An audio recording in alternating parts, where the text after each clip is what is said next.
China is an increasingly advanced military power. The enemies have united to make concessions in nuclear talks, creating some kind of new role for himself as a supreme leader. The United States national defense strategy is clear. The focus on combating violent extremist organizations over the previous 2 decades has allowed our strategic competitors to close the gap on our nation's military advantage. While rogue regimes continue to sponsor terrorism, destabilize regions, or advance nuclear weapons programs, our near-peer opponents have modernized, undermining long-established international order. In response, our national leaders have shifted the primary concern for national security back to interstate strategic competition. Complicating this shift is the increasing complexity in the international strategic environment.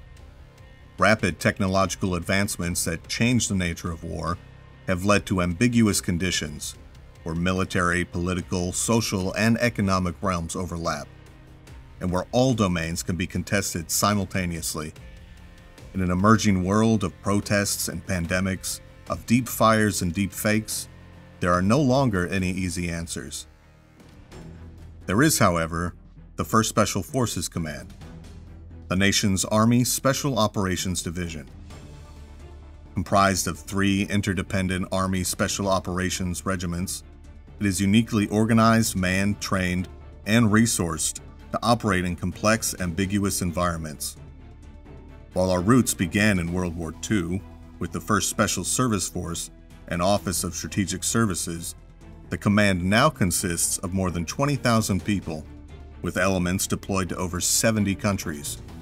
Soldiers from the 1st Special Forces Command operate in small teams around the globe, strengthening relationships with our partners and allies and complementing joint, interagency, intergovernmental, and multinational efforts. Civil affairs soldiers are the Army's experts in the civil domain. They engage with local populations and governments to identify and counter potential threats and to advance our national interests. Psychological operations soldiers are the Army's experts in influence, using both traditional and modern means of communicating to shape the attitudes and behaviors of select foreign audiences. And Special Forces, or Green Berets, are the nation's premier partnership force, who specialize in the indigenous approach, conducting operations by, with, and through partner forces. Each of these regiments is supported by our Special Operations Sustainment Brigade, which provides tailored intelligence, logistics, signal, and medical capabilities that allow our forces to operate freely around the world. While we indeed pursue the latest technology and equipment, what makes this command successful is not gadgets or gear. The men and women of this command are trusted to be adaptive innovators, are trained to navigate complex, sensitive landscapes, and are experienced in the ambiguity and uncertainty of the current global environment.